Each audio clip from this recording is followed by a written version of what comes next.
Olá para todos, sejam todos bem-vindos ao canal.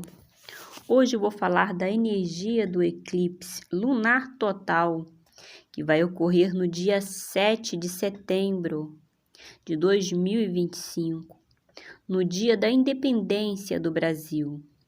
Este eclipse traz um significado para o Brasil. E a energia influencia tanto o coletivo quanto o individual.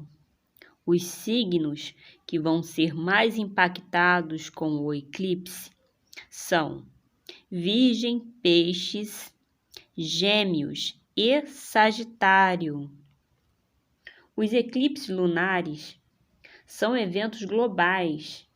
Acontecem no mesmo momento para todos os países. O horário depende do fuso horário de cada local.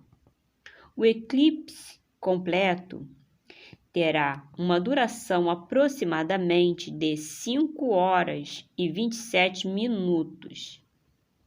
O início às 13h27, com o ápice do alinhamento dos nodos lunares às 15h09 e termina às 18h09, horário de Brasília. O eclipse lunar ocorre com o alinhamento dos nodos lunares. Os nodos lunares são pontos virtuais e eles ocorrem sempre em pares. O primeiro, lunar total, dia 7, e o próximo, dia 21/9 de 2025. O eclipse lunar ocorre sempre na lua cheia e o eclipse solar ocorre sempre na lua nova, com o alinhamento dos nodos lunares.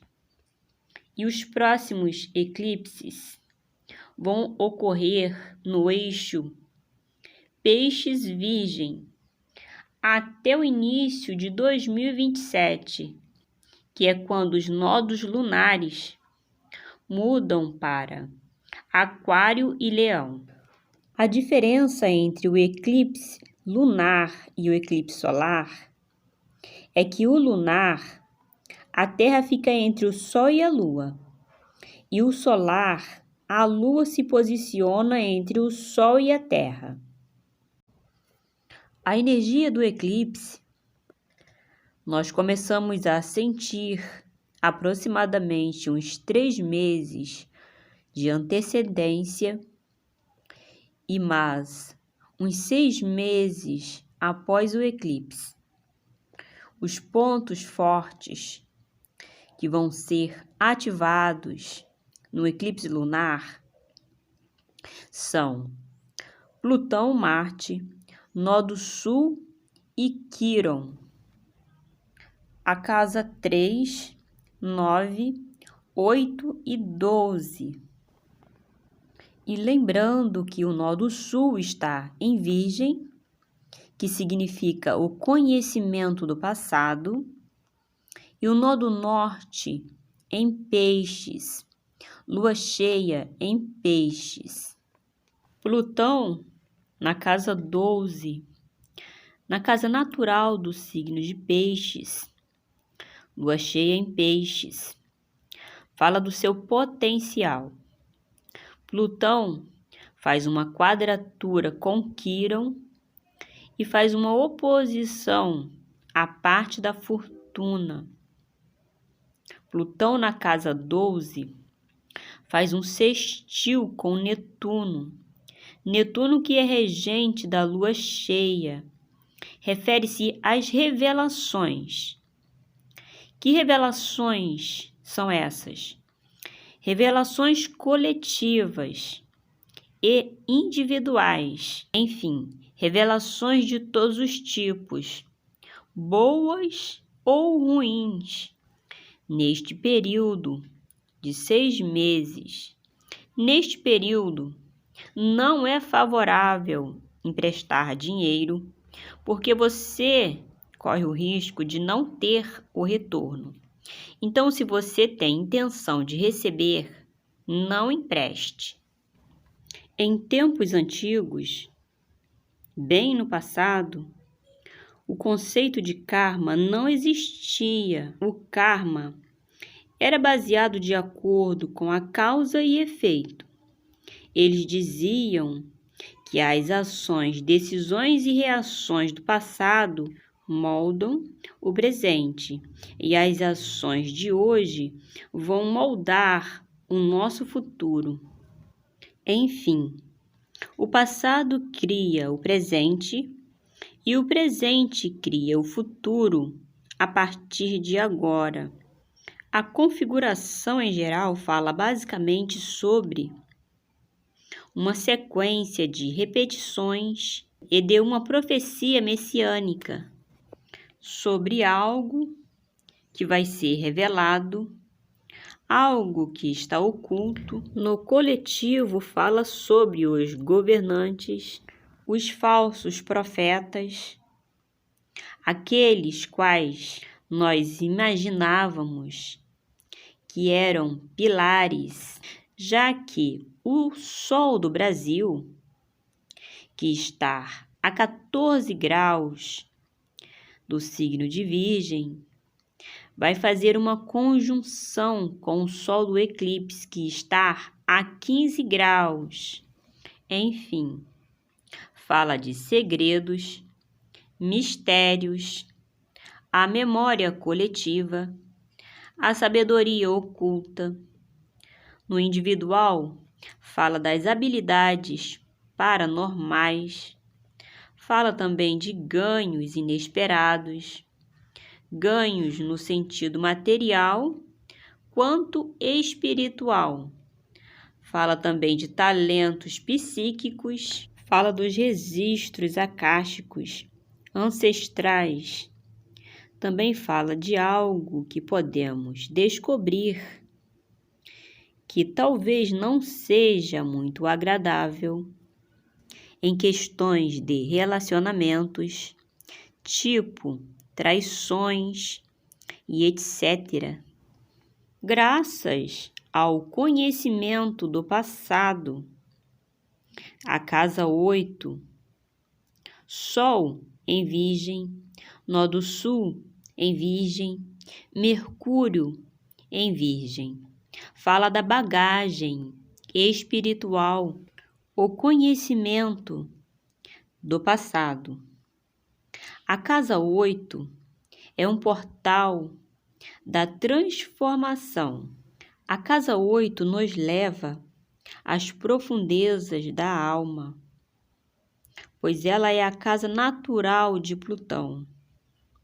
Ela fala do domínio, da transformação, da intimidade, dos recursos compartilhados, incluindo finanças conjuntas, heranças e imposto. Fala da sexualidade, ou seja, da sua força vital. Fala também sobre vida após a morte e do renascimento. Enfim, a casa 8 é intensa e misteriosa. Fala da vulnerabilidade e é também onde passamos por crises em níveis profundos, o verdadeiro caldeirão da alma. E também fala do seu poder pessoal. É o lugar onde enfrentamos os nossos medos mais profundos, experimentamos a perda e renascemos das cinzas. Descobrimos a nossa força interior através da entrega e da vulnerabilidade. O signo de Virgem, na casa 8, possui uma abordagem cautelosa, analisa bem e necessita construir confiança através da observação e do serviço. Consegue lidar bem com os recursos compartilhados de forma organizada e com muita atenção aos detalhes. Possui uma das mais ricas capacidades de encontrar soluções práticas em meio à crise. Mercúrio na casa 8, a pessoa tem uma comunicação intensa e profunda na intimidade e em relação aos recursos compartilhados. A pessoa tem habilidade inata para investigar mistérios secretos e também habilidades para lidar com questões financeiras complexas.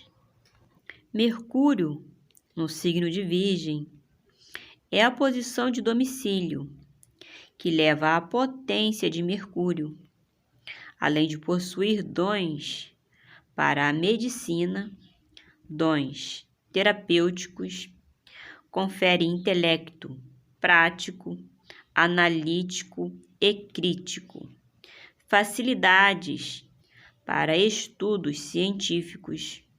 O desafio é que a pessoa precisa cuidar com as autocobranças mentais. O Sol na casa 8 fala da missão de honrar as sombras. A pessoa traz de outras vidas emoções densas que precisam ser transmutadas, renascer das cinzas, libertar-se de apegos do ego. Com essa posição do Sol, a pessoa pode guardar sentimentos mórbidos, não reconhecidos, forte ligação com pessoas desencarnadas da ancestralidade, às vezes consciente ou não.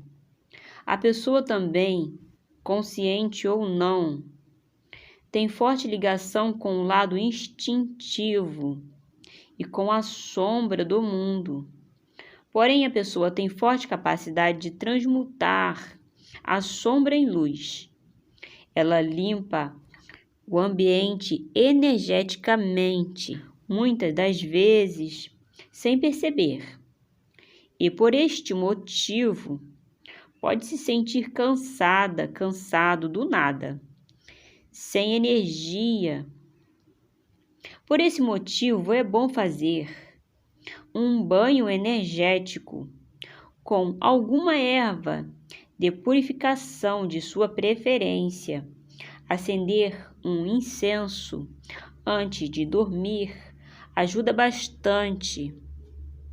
Por fim, facilidade em investimentos, ganhos por litígio ou herança, com a parte da fortuna em Leão. O Sol rege Leão, ganhos inesperados. Por fim, a casa 2, que é oposta à casa 8, onde nós temos a lua cheia no signo de Peixes, o nó do norte, Saturno e Netuno. Netuno está no signo de Áries, porém ele se encontra na casa 2. Netuno é o regente de Peixes, da lua cheia, e o corregente de Peixes é Júpiter, que está no signo de Câncer. E Júpiter faz um trígono com a lua cheia. A lua fala da alma próspera, relacionada à percepção intuitiva das próprias necessidades práticas e habilidades em alcançá-las. Júpiter, em trígono com a lua, fala da honestidade, generosidade, simpatia, cordialidade, forte capacidade mental, por consequência, boa saúde mental e física. Fala de ideais elevados, imaginação fértil e grande poder de possuir recursos financeiros em propriedades e favorece o êxito em geral, com uma boa administração, quer materialmente e espiritualmente. Netuno na casa 2. Quem tem Netuno na casa 2 é o Neymar, jogador. Porém, o Netuno dele está no signo de Capricórnio, que representa ganhos através da dedicação do trabalho. Agora, nesta configuração, Netuno está em Áries, porém ele é o regente da lua cheia e está na casa 2. Aqui, ele fala de ganhos através de trabalhos filantrópicos. A pessoa pode também lucrar com artes ou com atividades que exercitam a imaginação, como, por exemplo, musicoterapia e etc. Netuno em sextil com Urano fala do lado oculto e místico, fala de sonhos e visões proféticos, poderes de cura e muita intuição, com grande capacidade de cura para ajudar o próximo. Fala também do mundo mental, da razão, dos poderes de realização e cura, do lado profético e divino. Fala da superação em meio às adversidades. Fala da realização de si mesmo. Fala de um fechamento e, na realidade, por outro lado, uma abertura para um outro nível da manifestação de dons intuitivos, como, por exemplo, a adivinhação de oráculo. Fala do trabalho social, cooperativo, fala da nobreza, sensibilidade, generosidade e altruísmo. Saturno, a 29 graus, retrógrado, no signo de Peixes, fazendo suas últimas visitas para retornar em Áries. Saturno faz bom aspecto com todos os planetas. É uma posição bastante positiva, em que a pessoa consegue definir com perfeição o próprio valor e o valor dos outros, sendo alguém com discernimento em questões materiais. Marte em Libra, na casa 9, está relacionado com a justiça, relacionada aos reis da terra, ou seja, os governantes, os falsos profetas, aqueles os quais nós ou a população imaginam ser o pilar. Fala das expectativas e as decepções da casa oposta, a casa 3. Quiron. Essa posição diz que a justiça prevalecerá, não a do homem, mas sim a justiça divina. Fala da mudança governamental, do pilar que vai cair. Os salmos da configuração do eclipse é o 72 e o 76. O Salmo 72 foi o último salmo do rei Davi, atribuído a Salomão. Fala de como deveria ser o reinado justo, um governo justo. E o foco é ser imparcial, ter compaixão em defesa ao povo. O Salmo 76, escrito por Asaf, fala da justiça divina que prevalece. fala que, em meio às adversidades e incertezas, Deus está no controle e diante da opressão e injustiça, Deus mostra que Ele protege os oprimidos. O eclipse fala do poder da inovação, justiça divina e liberdade.